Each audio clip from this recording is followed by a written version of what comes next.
अस्सलामु अलैकुम वरहमतुल्लाहि वबरकातुहू। मेरा नाम मोहम्मद अरशद महमूदी है। मैं बिहार स्टेट के एग्ज़ाम में टीजीटी और पीजीटी यानी पेपर 1 पेपर 2 दोनों मैंने पास कर लिया है, जिसकी तैयारी मैंने जीएस ऑनलाइन निशात सर से की है।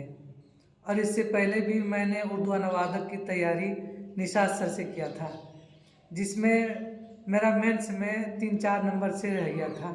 फिर मैंने 2023 में सीटेट के लिए भी तैयारी किया था, उसमें भी मेरा पेपर 1 पेपर 2 दोनों निकल गया था।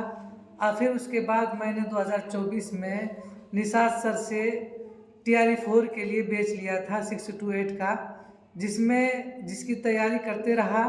फिर उसके बाद मैंने स्टेट का भी बैच लिया, जिसकी बदौलत आज मेरा टीजीटी में 109 नंबर है और पीजीटी में 76 नंबर। इसलिए मैं तमाम जीएस ऑनलाइन और उनकी टीम की मैं तहे दिल से शुक्रिया अदा करता हूँ, और आप लोगों पूरे टीम की मैं शुक्रगुजार हूँ कि आप लोगों ने मेहनत कराई और हमने मेहनत किया। इसलिए तमाम अहले जीएस ऑनलाइन को शुक्रिया। जज़ाकल्लाह खैरा।